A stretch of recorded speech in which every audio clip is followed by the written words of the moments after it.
Hi geniuses, welcome to the channel Science Wizard. This channel is all about the science subject of classes 6th, 7th, 8th, 9th and 10th physics and chemistry.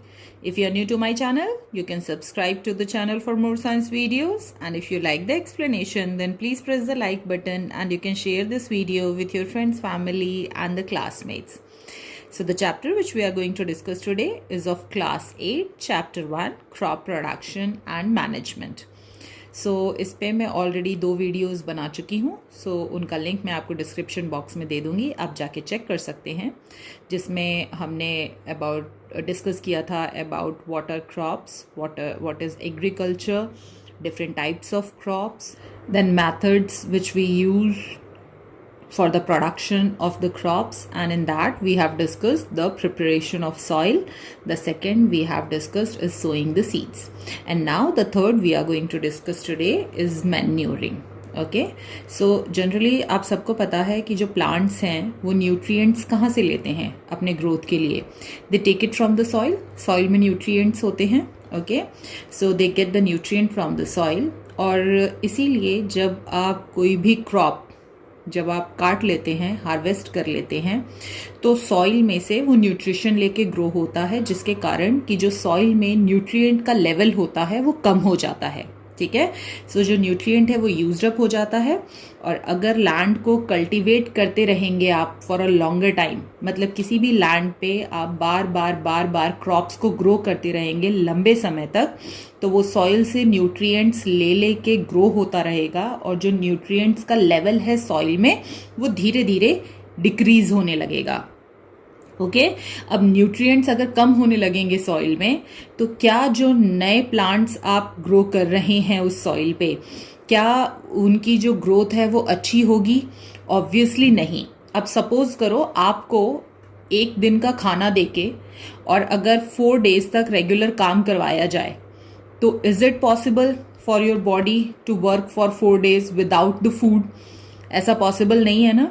सो इसका मतलब कि आपके body में जितना food होगा उतनी ही energy produce होगी, और उतनी ही एनर्जी आप कंज्यूम करके कोई भी वर्क कर सकते हैं. धीरे धीरे आपके काम करने की क्षमता, जैसे ही आपके बॉडी में एनर्जी का लेवल डाउन होगा, तो आपके काम करने की क्षमता भी कम होती जाएगी और आपकी बॉडी वीक होती जाएगी. Same happens with the soil also. Soil में क्या होता है कि जो प्लांट्स होते हैं वो सॉइल से अपना न्यूट्रिएंट लेते हैं, यूज अप करते हैं, ग्रो होते हैं. बट अगर आप कॉन्स्टेंटली उनसे न्यूट्रिएंट लेके और क्रॉप प्रोडक्शन करते रहेंगे, आप कॉन्स्टेंटली उस पर कल्टिवेट करते रहेंगे क्रॉप्स को, तो वहां पर क्या होगा कि जो न्यूट्रिएंट का लेवल है वो कम होने लगेगा सॉइल में, जिसके कारण कि जो सॉइल है वो आपका जो सॉइल की फर्टिलिटी है वो डिक्रीज होने लगेगी, और फर्टिलिटी डिक्रीज होने से जो प्लांट्स हैं वो प्रॉपरली ग्रो नहीं कर पाएंगे. ओके, सो इसीलिए बहुत ज़रूरी है टाइम टू टाइम वो जो न्यूट्रिएंट्स होते हैं सॉइल में उनको रिप्लेनिश किया जाए. रिप्लेनिश का मतलब कि जितने थे उनका लेवल को मेंटेन करके रखा जाए, उसमें ऐड करते जाएं न्यूट्रिएंट्स. ओके, अब ये जो न्यूट्रिएंट्स लेवल हैं इनटू द सॉइल, ठीक है, जो कि सॉइल की फर्टिलिटी को इंक्रीज करते हैं, इनको कैसे बढ़ाया जा सकता है? क्योंकि प्लांट तो ग्रो होंगे ही, वो न्यूट्रिएंट लेंगे ही सॉइल से, तो वो कौन से मेथड हैं जिनसे कि आप वापस से उस सॉइल में न्यूट्रिएंट लेवल को इंक्रीज कर सकते हैं? So the first we are going to discuss about the natural methods. Okay, so natural method में the first one is the field fallow. So the one way of allowing the land to naturally regain the nutrient is to leave it free. मतलब कि आपने जब कोई एक crop उगा लिया है एक बार, तो उसके बाद आपको क्या करना है, आप दूसरा क्रॉप वापस से ग्रो ना करें, फील्ड को ऐसे का ऐसे ही खाली छोड़ दें, आपको कुछ नहीं करना उसमें. ओके, एक या उससे ज्यादा सीजन्स के लिए. जैसे खारिफ क्रॉप जो है, अगर आपने उसको ग्रो किया है फ्रॉम जून टू अक्टूबर, तो जो राबी क्रॉप वाला सीजन है या फिर वो उसमें आप अपने फील्ड को खाली छोड़ सकते हैं. ठीक है, या फिर अगर आपने राबी क्रॉप ग्रो किए हैं तो उसके बाद जो टाइम होता है अप्रैल से लेकर जून तक का, आप उसमें अपने फील्ड को खाली छोड़ दीजिए. तो कैसे न्यूट्रिएंट लेवल बढ़ता है सॉइल का खाली छोड़ने से? Let us discuss.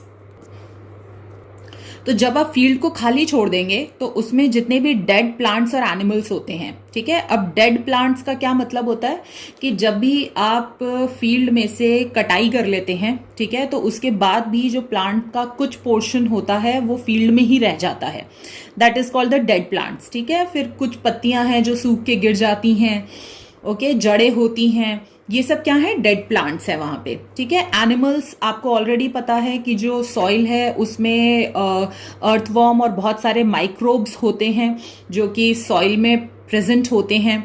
तो जब भी डेड प्लांट्स और एनिमल्स और दूसरे ऑर्गेनिक मैटर, कुछ भी प्लांट्स हैं, एनिमल्स हैं, एनिमल्स के जो वेस्ट प्रोडक्ट होते हैं, all these things are the organic matter, ठीक है।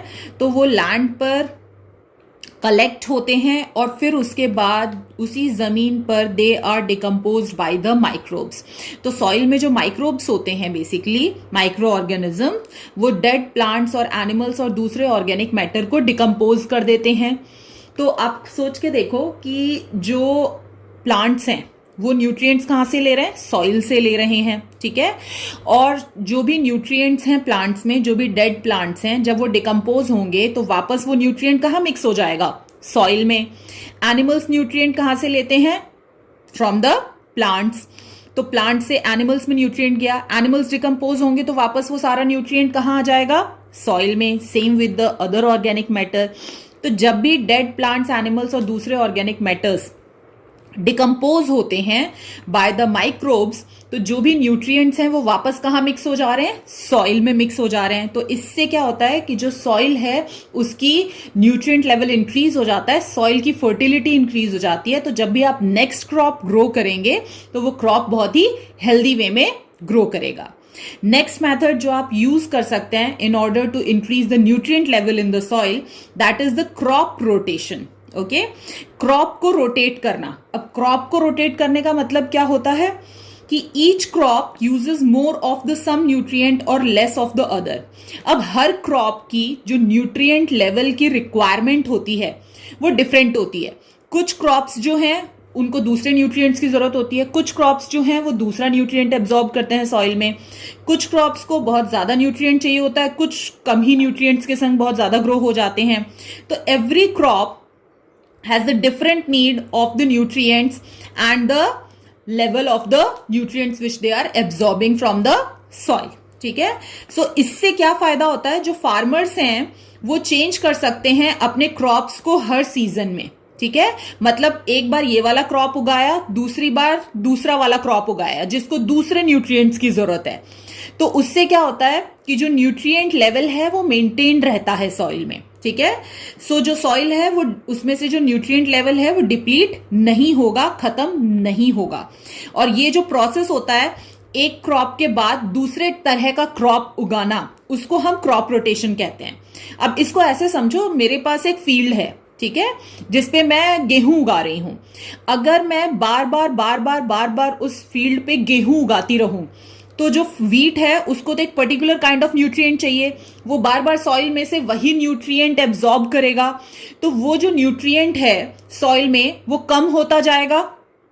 अब मैं फिर भी अगर उस पर बार बार वीट ही उगा रही हूं तो अब तो वो न्यूट्रिशन का लेवल जो है सॉइल में बहुत कम हो चुका है। तो क्या आपके वीट हेल्दी ग्रो होंगे? ऑब्वियसली नहीं। तो आप क्या करें, एक बार अगर आपने वीट उगाया है तो दूसरी बार ऐसा क्रॉप उगाएं, ठीक है, जिसको कि जो वीट को न्यूट्रिएंट चाहिए वो उसको नहीं चाहिए। Let me explain you how. जैसे देखो, वीट और राइस जो होते हैं, ठीक है, उनको बहुत ज्यादा अमाउंट में नाइट्रोजन की जरूरत होती है फ्रॉम द सॉइल। तो आपके सॉइल में नाइट्रोजन एक एलिमेंट है जो कि प्रेजेंट होता है, और आपके जो वीट और राइस हैं वो नाइट्रोजन को एब्जॉर्ब करते हैं सॉइल से और उस ग्रो होते हैं। अब कॉन्स्टेंटली अगर वीट और राइस में उगाती जा रही हूं तो जो नाइट्रोजन का लेवल है सॉइल में वो कम हो जाएगा, ठीक है। तो सॉइल की फर्टिलिटी कम हो जाएगी, जिसके कारण जो आगे वीट और राइस मेरे ग्रो होंगे वो हेल्दी ग्रो नहीं होंगे। अब इसको फिक्स कैसे कर सकते हैं? By the crop rotation method. अब क्रॉप रोटेशन में मैं क्या करूंगी, तो मैं क्या करूंगी, एक बार मैं वीट उगाऊंगी और नेक्स्ट जो मैं क्रॉप उगा रही हूं वो मेरा लेग्यूम होना चाहिए, दालें, जैसे कि पी है या फिर ग्राउंडनट है जिसको मूंगफली कहते हैं। अब वहां पर एक बार मैंने वीट उगाया तो उसने नाइट्रोजन ले लिया, अब नाइट्रोजन की कमी हो गई है सॉइल में, अब उस नाइट्रोजन के लेवल को, नाइट्रोजन को वापस सॉइल में डालना है ताकि जो लेवल है सॉइल का, न्यूट्रिएंट लेवल मेंटेन रहे। तो जो आपके लेग्यूमिनस प्लांट्स होते हैं, आपने क्लास 7 में भी पढ़ा है कि वो क्या करते हैं, उनके जो रूट्स होते हैं उनमें एक बैक्टीरिया प्रेजेंट होता है जिसको हम राइजोबियम कहते हैं, ठीक है। सो ये राइजोबियम प्रेजेंट होते हैं in the nodules of the roots of the leguminous plants, और इनका क्या काम होता है, ये क्या करते हैं, जो भी आपके एटमॉस्फेयर में नाइट्रोजन है, ठीक है, उसको कन्वर्ट करते हैं into the water soluble nitrogen compound. तो अब एटमॉस्फेरिक नाइट्रोजन को वो कहां पे ला रहे हैं, into the water soluble compound, उसमें उसको वाटर सॉल्युबल नाइट्रोजनस कंपाउंड में कन्वर्ट कर रहे हैं, जिससे कि वो कहां पे ऐड हो जा रहा है, it get mixed with the soil. अब वहां पर अब जो भी न्यूट्रिएंट, जो भी नाइट्रोजन बेसिकली आपके वीट ने एब्जॉर्ब करके ग्रो हुआ था फ्रॉम द सॉइल, अब ये लिग्यूमिनस प्लांट्स क्या करते हैं, वो राइजोबियम बैक्टीरिया वापस से नाइट्रोजन के लेवल को मेंटेन कर देते हैं इनटू द सॉइल। सो उससे क्या होता है कि जो आपके सॉइल का न्यूट्रिएंट लेवल है वो हमेशा मेंटेन रहता है। सो क्रॉप रोटेशन एक बहुत ही अच्छा तरीका है आपके सॉइल के न्यूट्रिएंट लेवल को मेंटेन करके रखने का। ओके, नेक्स्ट मेथड है मिक्स्ड क्रॉपिंग, ठीक है। अब मिक्स्ड क्रॉपिंग का मतलब क्या है कि एक ही बार में दो अलग अलग तरह के क्रॉप्स को ग्रो करें। अब इससे क्या फायदा है, so sometime 2 or more crops are grown together in the same field, okay, for the crops which are up, the most important thing is that कि जो भी दो क्रॉप्स आप ग्रो करना चाह रहे हो सेम ही फील्ड में, सोच के देखो अगर उन दोनों क्रॉप्स को ही same amount of nutrient, same nutrient की जरूरत है, तो फिर वो दोनों को ही प्रॉपर अमाउंट ऑफ न्यूट्रिएंट नहीं मिल पाएगा और वो क्रॉप ग्रो नहीं हो पाएगा। तो जब भी दो तरह के क्रॉप्स को एक ही बार में ग्रो किया जाता है सेम फील्ड में, तो वहां पे ये ध्यान रखा जाता है कि एक तरह का क्रॉप जो न्यूट्रिएंट ले रहा है, दूसरा वाला क्रॉप क्या कर रहा है, उस न्यूट्रिएंट को फिक्स करता है इनटू द सॉइल, ठीक है। So the crop are chosen in such a way that the nutrient needed of one crop are fulfilled by the other. मतलब एक क्रॉप को जिस न्यूट्रिएंट की जरूरत है वो दूसरा क्रॉप उस न्यूट्रिएंट को वापस से सॉइल में ऐड करे। जैसे अभी मैंने आपको एक्सप्लेन किया वीट और लेग्यूम प्लांट्स के बारे में, वीट को नाइट्रोजन की जरूरत है तो वीट नाइट्रोजन लेके ग्रो हो रहा है, और लेग्यूमिनस प्लांट्स क्या करते हैं, वापस से नाइट्रोजन जो होता है आपके एटमॉस्फेयर में उसको ऐड करते हैं into the soil, okay, with the help of the rhizobium bacteria which is present in their root। तो इस ढंग से अगर आप मिक्स्ड क्रॉपिंग करते हैं तो भी आपका जो सॉइल है वो बहुत ज्यादा फर्टाइल रहेगा, ओके, और उसकी फर्टिलिटी और उसके न्यूट्रिएंट लेवल को आप मेंटेन करके रख सकते हैं। So other than the wheat and the leguminous crop, आप कोकोनट और ग्राउंडनट क्रॉप्स जो होते हैं उनको भी मिक्स्ड क्रॉपिंग के थ्रू ग्रो किया जा सकता है। सो ये जो हमने पढ़े ये नेचुरल मेथड हैं जिनकी मदद से आप अपने फील्ड के फर्टिलिटी को इंक्रीज कर सकते हैं, सॉइल के फर्टिलिटी को इंक्रीज कर सकते हैं, जिससे कि आपको हेल्दी क्रॉप मिले। बट बहुत सारे फार्मर्स ऐसे होते हैं जो कॉन्स्टेंटली एक ही तरह का क्रॉप अपने फील्ड पे ग्रो करते रहते हैं, और क्योंकि बहुत ज़्यादा पॉपुलेशन है, इतने ज़्यादा पॉपुलेशन के खाने की नीड को मीट करने के लिए कॉन्स्टेंटली क्रॉप को ग्रो करना पड़ता है। आप फील्ड को खाली नहीं छोड़ सकते हैं, ठीक है। बहुत बार ऐसा होता है कि आपके पास टाइम नहीं होता कि आप फील्ड को खाली छोड़ दें या फिर क्रॉप रोटेशन करें and all that things, suitable environment नहीं होता। तो उस कंडीशन में हम दूसरे मेथड भी यूज कर सकते हैं, like adding the manure and fertiliser to the soil. तो अगर आप मैन्योर और फर्टिलाइजर ऐड करते हैं सॉइल में तो आप आर्टिफिशियल तरीके से भी आप अपने सॉइल की फर्टिलिटी को इंक्रीज कर सकते हैं। Now let us first discuss about the manures, ठीक है। अब मैन्योर्स क्या होते हैं, so manures are the organic substances which are obtained from the dead plants and animal wastage, ठीक है। तो जितने भी डेड प्लांट्स और एनिमल वेस्टेज होते हैं, तो जो प्लांट्स और एनिमल्स हैं, plants they take the nutrient from the soil और प्लांट्स को एनिमल्स खाते हैं तो वो न्यूट्रिएंट वापस एनिमल में ट्रांसफर हो जाता है, और जब ये डेड प्लांट्स और एनिमल्स डिकम्पोज होंगे तो they again get mix to the soil. Okay, so इस ढंग से ये जो न्यूट्रिएंट है उसका साइकिल जो है वो मेंटेन रहता है। ठीक है, सो मैन्योर कैसे बनता है? जब डेड प्लांट्स और एनिमल्स जो हैं वो डिकम्पोज होते हैं। अगर हम ग्रीन मैन्योर की बात करें, ठीक है, तो व्हाट आर ग्रीन मैन्योर्स? तो green manures is made up from the crops grown specifically to be ploughed into the soil while still green. ठीक है, तो जो ग्रीन मैन्योर्स होते हैं उसमें ग्रीन मैन्योर को बनाने के लिए जो क्रॉप्स हैं, ठीक है, उनको स्पेसिफिकली ग्रो किया जाता है। यहां पे क्रॉप्स को इसलिए नहीं ग्रो किया जा रहा कि उनसे फूड जनरेट किया जाए, यहां पे जो क्रॉप्स हैं उनको स्पेसिफिकली इसलिए ग्रो किया जा रहा है ताकि उससे ग्रीन मैन्योर बनाया जा सके।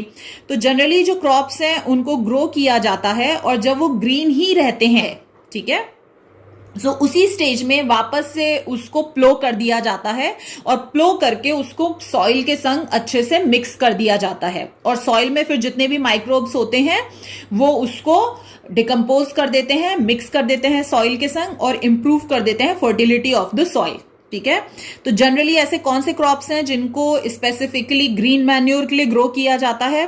तो लेग्यूम्स हैं, दालें, जैसा मैंने अभी आपको समझाया कि वो नाइट्रोजन को फिक्स करते हैं from the atmosphere into the soil. ठीक है, राई ग्रास हैं, फेन्यूग्रीक्स हैं, फेन्यूग्रीक इज द मेथी। तो ये जितने भी ग्रीन प्लांट्स हैं स्पेसिफिकली इनको ग्रो किया जाता है ताकि इनको वापस से प्लो करके इनकी खुदाई करके सॉइल के संग मिक्स कर दें और जिससे कि ग्रीन मैन्योर फॉर्म हो सके। ठीक है, to increase the fertility of the soil. Next तरह का जो मैन्योर होता है that is the animal manure. ठीक है, अब एनिमल मैन्योर कैसे बनता है? It consist of the animal waste. So what are the animal waste? तो एनिमल वेस्ट का मतलब हुआ कि जितने भी डेड एनिमल्स हैं और जो भी उनका वेस्ट वो हर दिन रिमूव करते हैं फ्रॉम देयर बॉडी, ठीक है, तो वो वेस्ट जब डिकम्पोज होता है तो दैट कन्वर्ट्स इनटू मैन्योर। ठीक है, next the compost is the manure which is obtained. अब कंपोस्ट आपने सबने सुना होगा, तो कंपोस्ट क्या होता है?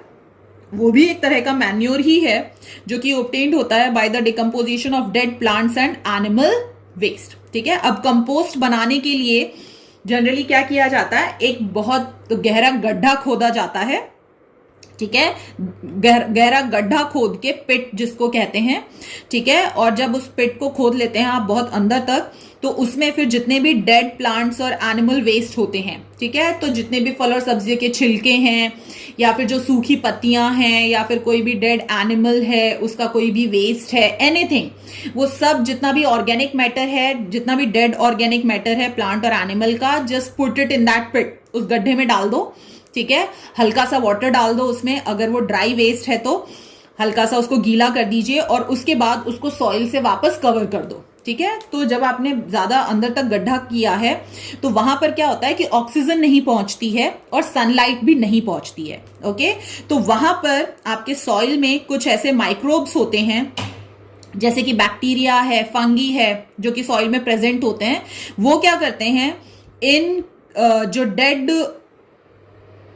प्लांट्स और एनिमल्स होते हैं बेसिकली इनको डिकम्पोज कर देते हैं, सड़ा देते हैं, और जब वो डिकम्पोज कर देते हैं तो दैट बिकम्स द कंपोस्ट। ठीक है, अब वो जो कंपोस्ट है उसमें वो सारा न्यूट्रिएंट प्रेजेंट है जो कि प्लांट्स और एनिमल्स के अंदर था।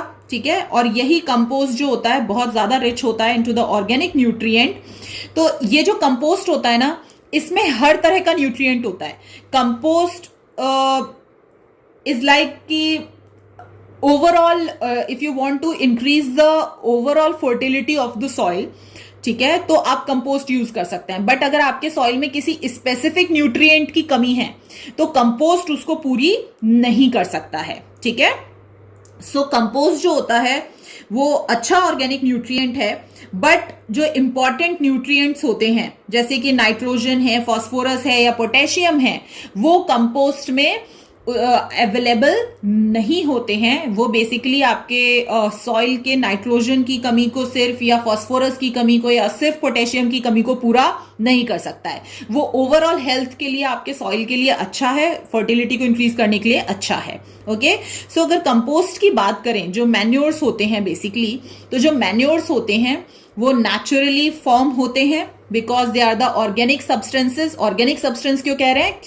क्योंकि वो जितने भी ऑर्गेनिक वेस्ट हैं, प्लांट्स हैं, एनिमल्स हैं, जो भी डेड प्लांट्स और एनिमल्स हैं, उनसे फॉर्म होते हैं। So that's why they are called the organic waste, और नेचुरली फॉर्म होते हैं। बस आपको उसको गड्ढा करना है और उसमें जितने भी माइक्रोब्स होते हैं वो उसको डिकम्पोज कर देते हैं, ठीक है, to increase the fertility of the soil. So this is the organic waste. इसमें बहुत सारा ह्यूमस होता है which is very good for the soil. Okay, और ह्यूमस होने के कारण, द ऑर्गेनिक वेस्ट जो होता है इसमें बेसिकली, उसके होने के कारण वो आपके सॉइल में ऐसा एनवायरमेंट क्रिएट करता है कि जो वो हेल्प करता है in order to grow basically the microbes which are present in the soil. ठीक है, तो माइक्रोब्स का आपको इंपॉर्टेंस पता चल ही गया है कितना जरूरी है सॉइल में। तो जो मैन्योर्स होते हैं, since they are the organic waste, तो वो एनवायरमेंट क्रिएट करते हैं into the soil so that micro organisms जो हैं वो अच्छे से ग्रो हो सके, और माइक्रो ऑर्गेनिजम्स जितने ज्यादा होंगे आपके सॉइल का न्यूट्रिएंट लेवल उतना ही अच्छा होगा। तो फर्टिलाइजर्स, ओके, सो फर्टिलाइजर और मैन्योर में क्या डिफरेंस है? तो फर्टिलाइजर्स जो हैं वो ह्यूमन मेड केमिकल सब्सटेंसेस हैं। सो बेसिकली जो फर्टिलाइजर्स हैं वो केमिकल सब्सटेंसेस हैं जिनको केमिकली फॉर्म किया जाता है। ये नेचुरल नहीं होते, ये ऑर्गेनिक नहीं होते हैं।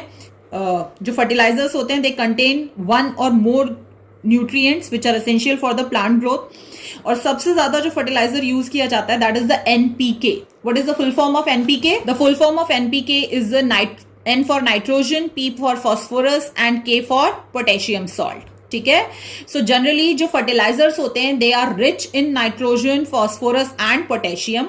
इनमें कोई भी ह्यूमस नहीं होता, तो ये बिल्कुल भी सपोर्ट नहीं करते हैं सॉइल को in order to grow the micro organisms.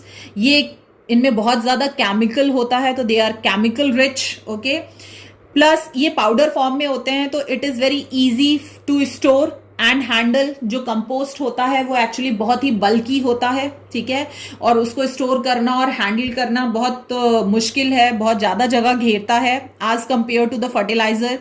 Next, अगर कंपोस्ट की बात करें तो जो कंपोस्ट होते हैं या जो मैन्योर्स होते हैं, ठीक है, वो वाटर में सॉल्युबल नहीं होते हैं, तो प्लांट्स को उनसे न्यूट्रिएंट एब्जॉर्ब करने में बहुत ज्यादा टाइम लगता है। It takes a lot of time for the plants to absorb the nutrient from the compost. But क्योंकि जो फर्टिलाइजर्स होते हैं they are soluble in water, they are just like a salt. Okay, so ये बहुत जल्दी plants इनको absorb कर लेते हैं, और इसीलिए अगर आपको आपके फील्ड की फर्टिलिटी को बहुत फास्ट इंक्रीज करना है या क्रॉप की यील्ड को बहुत फास्ट इंक्रीज करना है, तो इसीलिए फार्मर्स जो हैं वो बहुत ज्यादा फर्टिलाइजर्स अपने खेतों में यूज करते हैं। ठीक है, तो यहां पर अगर देखोगे तो अभी तक मैं जो भी बता रही हूँ उस हिसाब से लग रहा है फर्टिलाइजर तो बहुत अच्छी चीज है, फर्टिलाइजर को ही हमें ऐड करना चाहिए क्योंकि हमें उससे बहुत ज्यादा क्रॉप प्रोडक्शन मिलता है। बट फर्टिलाइजर एक केमिकल है, ठीक है, प्लस फर्टिलाइजर जो है वो आपके सॉइल के एनवायरमेंट को, ठीक है, वो और ज्यादा सॉइल को एसिडिक बना देता है। ठीक है, जितना ज्यादा आपका सॉइल एसिडिक होगा, क्योंकि ये केमिकल है, तो केमिकल के कारण सॉइल का एसिडिक लेवल इंक्रीज होने लगता है, और जिसके कारण की जो सॉइल की फर्टिलिटी है वो लॉन्ग रन में डिक्रीज हो जाती है। ठीक है, सो अगर बहुत ज्यादा ओवर यूज किया जाता है फर्टिलाइजर को तो वो आपके सॉइल को हार्म करता है to by making it porous. ठीक है, मतलब आपके सॉइल की क्वालिटी को बहुत खराब कर देता है लंबे टाइम में। नेक्स्ट, अगर एक्सेसिव फर्टिलाइजर यूज करते हैं तो वो फर्टिलाइजर्स जो हैं जब आप पानी डालते हैं या फिर बारिश आती है तो वो क्योंकि वो केमिकल है तो वो पानी के संग या बारिश के पानी के संग मिक्स हो जाएगा और वो जाके वाटर बॉडीज में मिक्स हो जाता है, क्योंकि वो केमिकल है तो केमिकल का लेवल इंक्रीज होने से वाटर में वाटर का एसिडिक लेवल भी इंक्रीज होने लगता है। ठीक है, तो अगर पानी जितना ज्यादा एसिडिक होगा तो उतना ज्यादा वो हार्मफुल होता है फॉर द एक्वेटिक एनिमल्स, जो जानवर पानी में रह रहे हैं उनके लिए। ओके। सो फर्टिलाइजर्स जो हैं वो फैक्ट्री में इजीली प्रिपेयर हो सकते हैं। जो मैन्योर्स होते हैं उनको फील्ड में प्रिपेयर करना पड़ता है। फर्टिलाइजर्स कम टाइम में ही बन जाते हैं, मैन्योर्स को फॉर्म करने में मंथ्स लगते हैं। प्लस फर्टिलाइजर जो है बहुत इजीली स्टोर हो जाते हैं, वाटर में सॉल्युबल होते हैं, तो इसीलिए उनसे बहुत जल्दी जो ग्रोथ है प्लांट की वो फास्ट हो जाती है। बट ये जो है ये शॉर्ट टर्म बेनिफिट के लिए बहुत अच्छा है फर्टिलाइजर, बट अगर लॉन्ग टर्म बेनिफिट चाहिए किसी फार्मर को तो they should use always the manure, ठीक है। या फिर फार्मर एक और काम कर सकता है, instead of using all the fertilisers in their field आप मिक्स कर सकते हैं मैन्योर को विद द फर्टिलाइजर। तो आप आधा मैन्योर आधा फर्टिलाइजर मिला के उसके कॉम्बिनेशन को अगर यूज करते हैं तो जो सॉइल है उसमें ह्यूमस होने के कारण सॉइल का क्वालिटी भी इंप्रूव होगा, ठीक है। वो हेल्प करेगा microbes to grow in the soil, और एसिडिक लेवल भी इतना इंक्रीज नहीं होगा सॉइल का। प्लस वाटर बॉडीज में भी एसिडिक लेवल कम रहेगा, जिसके कारण की जो सॉइल है उसकी क्वालिटी अच्छी रहेगी एंड वाटर बॉडीज भी हेल्दी रहेंगी हमारी। So if you see, this is the basic difference between the manure and the fertilizers. So manure जो होते हैं वो natural organic substances होते हैं, fertilizers जो होते हैं वो inorganic salts होते हैं जो कि humans के द्वारा बनाए जाते हैं। जो manures होते हैं वो rich होते हैं into the humus, ठीक है, but not in the inorganic nutrients. तो इसमें ह्यूमस तो होता है which is good for the soil, okay, but inorganic nutrients नहीं होते। इनऑर्गेनिक न्यूट्रिएंट्स मतलब मैंने बताया था ना कि इसमें स्पेसिफिक न्यूट्रिएंट्स नहीं होते, नाइट्रोजन, फॉस्फोरस और पोटेशियम, जो कि कुछ क्रॉप्स के द्वारा ये बहुत ज़्यादा रिक्वायर्ड होते हैं। ये जो होता है ये रिच होता है इनऑर्गेनिक न्यूट्रिएंट्स में, इसमें बहुत ज़्यादा आपको नाइट्रोजन, फॉस्फोरस और पोटेशियम मिल जाएगा, बट ह्यूमस नहीं मिलता। तो इवेंचुअली ये लॉन्ग रन में आपके सॉइल की हेल्थ के लिए अच्छा नहीं होता है। Next, these are prepared in the field and these are prepared in the factories, okay. So this is the basic difference between the manure and the fertiliser. So ये था manuring, okay, so this is the step which is done in order to replenish the nutrients, okay, into the soil in order to increase the fertility of the soil to get the healthy crops. अब जब manuring कर दी जाती है उसके बाद जो next step होता है that is called the irrigation. Irrigate करना, इरिगेट करने को बहुत ही सिंपल लैंग्वेज में बोले तो पौधों को पानी देना, जो कि आप सब भी देते हैं, ठीक है, अपने गमलों में। अब बात करें कि इस स्टेप की जरूरत ही क्या है, why we have to irrigate the field. So आप सबको पता है कि अगर आप अपने गमलों में या पौधों में पानी नहीं डालोगे तो आपके पौधे जो हैं वो सूख जाते हैं, प्लांट्स जो हैं वो मर जाते हैं, ठीक है। प्लस आप सबने ये भी पढ़ा हुआ है कि जब फोटोसिंथेसिस प्रोसेस होता है प्लांट्स में तो वो वाटर यूज करते हैं in order to prepare their food by the photosynthesis process. So इसीलिए वाटर जो होता है वो बहुत इंपॉर्टेंट होता है फॉर द प्लांट और for the crops to grow, okay. अब इरिगेशन का मतलब होता है supplying the water to the crops in the field, मतलब जो भी आपने क्रॉप्स फील्ड में ग्रो किए हैं उनको पानी सप्लाई करने को, पानी देने के प्रोसेस को ही इरिगेशन कहा जाता है, ठीक है। जनरली अगर आप किसी भी क्रॉप को पानी डालते हैं, इरिगेट करते हैं, तो आपको अच्छी यील्ड मिलेगी as compare to the non irrigated land, and you know why, just now I have explained you, okay. तो हमारी कंट्री जो है उसमें आज भी 60% पॉपुलेशन जो है वो एग्रीकल्चर फील्ड से बिलोंग करती है, खेती करते हैं, और ज़्यादातर जो फार्मर्स होते हैं, ठीक है। तो यहाँ पर मैक्सिमम अगर बात करें तो ज़्यादातर जो इरिगेशन होता है क्रॉप्स का, उसके लिए जो फार्मर्स हैं वो डिपेंड करते हैं ऑन द रेन, बारिश पे, ठीक है। तो जब बारिश आएगी तो उससे जो क्रॉप्स हैं वो इरिगेट हो जाएंगे और अच्छे से ग्रो होंगे, ठीक है। बट अगर बारिश की बात करें तो जो बारिश है वो डिफरेंट एरियाज में डिफरेंट है, ठीक है। कहीं पे बहुत ज़्यादा बारिश होती है, कहीं पे बहुत कम बारिश होती है, कहीं पे बहुत सूखा पड़ जाता है, ठीक है। सो इसीलिए जो रेन है वो हमेशा वेरी करती रहती है depending upon the environmental condition of that particular area, और हमेशा जो प्लांट्स हैं उनको सही मात्रा में पानी नहीं मिल पाता, ठीक है। सही मात्रा में पानी का क्या मतलब है कि अगर प्लांट्स को बहुत कम पानी देंगे तो प्लांट्स सूख जाएंगे, मर जाएंगे।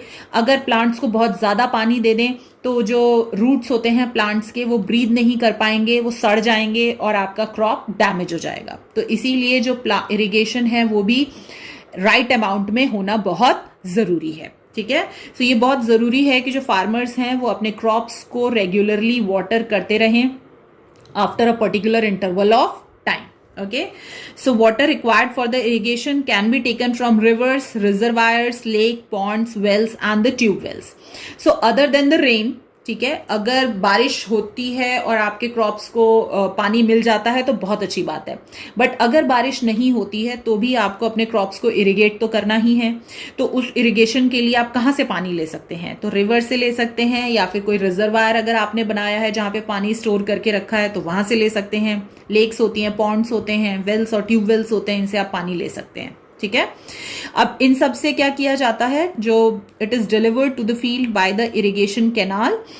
तो जनरली मान लो कोई ट्यूबवेल है, ठीक है, तो यहाँ पे ये देख रहे हो आप ट्यूबवेल है, इससे पानी यहाँ पे आ रहा है, गिर रहा है। ठीक है, और यहाँ से रास्ता बनाया जाता है जिससे कि जो पानी है वो आपके जो फील्ड है जहाँ पे आप क्रॉप ग्रो कर रहे हैं वहां पर डायरेक्ट किया जा सके। ओके, अब ये जो पानी है इसको वेल से पंप कैसे किया जाता है?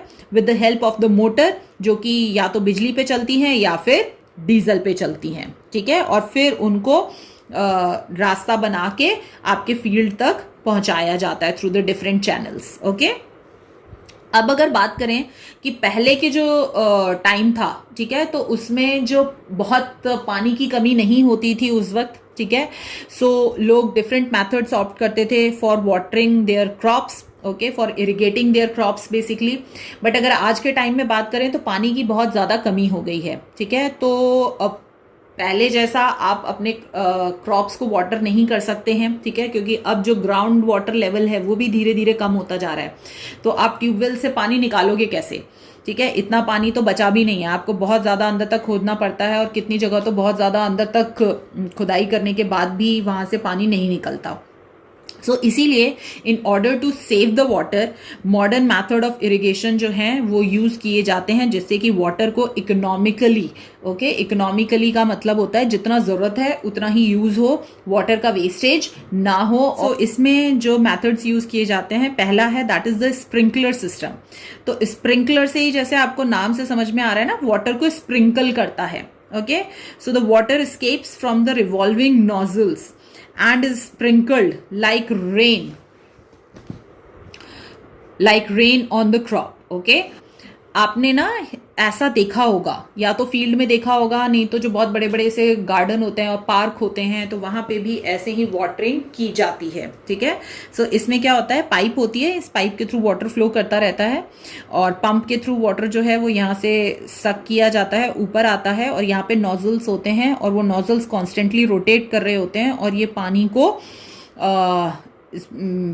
पानी से इरिगेट हो रही होती है ये पूरी फील्ड। ठीक है, सो यहाँ पर द मोस्ट इंपॉर्टेंट थिंग अगर आप देखोगे तो यहाँ पर हमेशा ऐसा लगता है जैसे इन पे बारिश हो रही है। ठीक है, सो इस केस में हम क्या कर रहे हैं, पानी को बहुत ज्यादा वेस्ट नहीं कर रहे हैं, कम पानी में ही बहुत ज्यादा फील्ड को इरिगेट कर सकते हैं बाय द स्प्रिंकलर सिस्टम।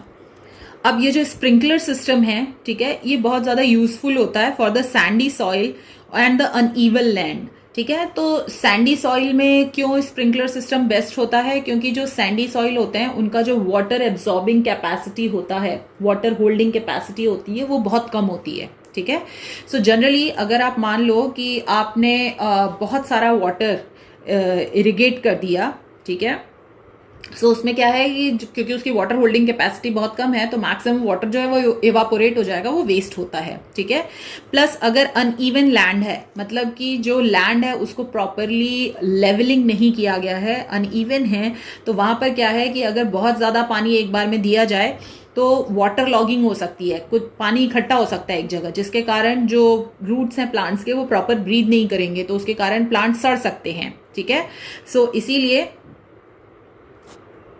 इसीलिए बहुत ज़रूरी है कि जो स्प्रिंकलर सिस्टम है वो यूज़ किया जाए in order to save the water. तो सैंडी सॉइल और अनइवन लैंड में ये बहुत हेल्पफुल रहता है। नेक्स्ट जो है वो ड्रिप इरिगेशन मेथड है। तो इसमें अगर आप देखोगे तो इसमें स्प्रिंकलर में क्या है कि जो पानी है वो स्प्रिंकल हो रहा है जैसे बारिश हो रही है। ड्रिप इरिगेशन में और ज़्यादा सेव कर सकते हैं आप water.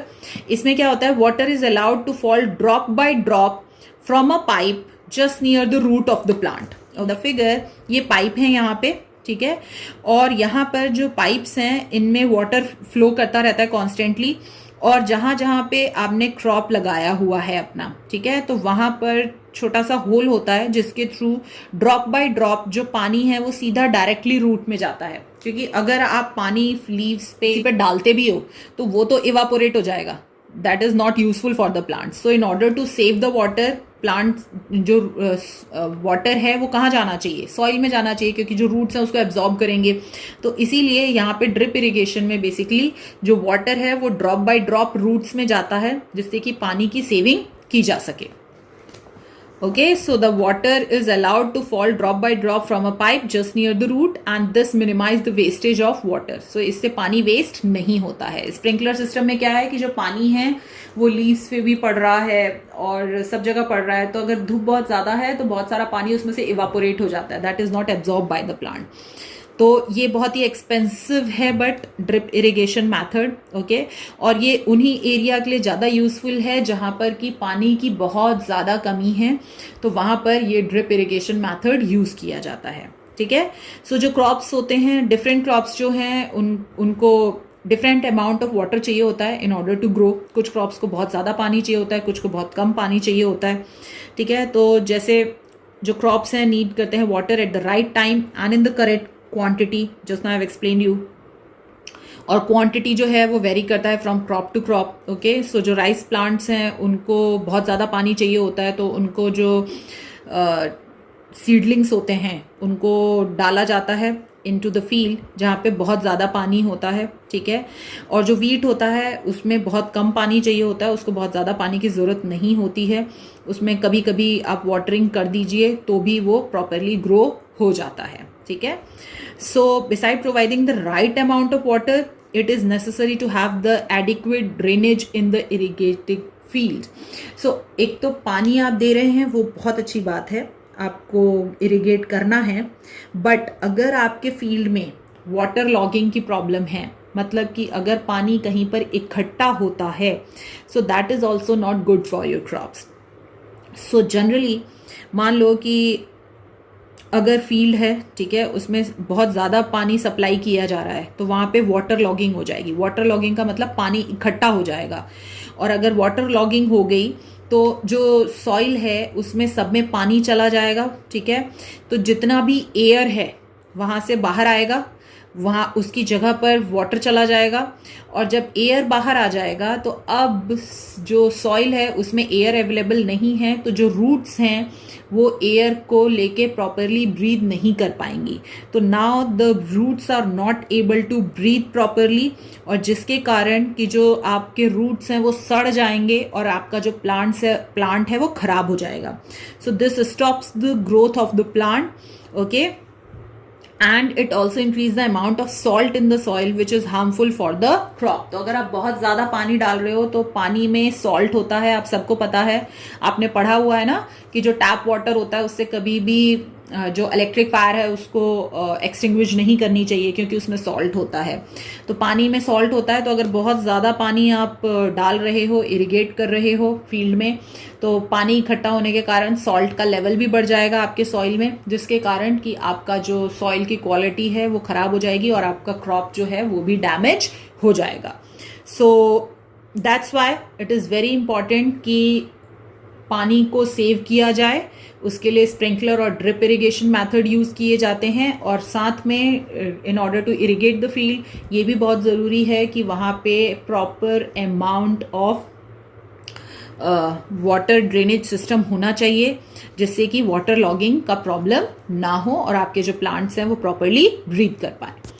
So this is it about this video. If you are having any kind of doubt regarding these topics, you can ask me in the comment section and we will meet in the next video.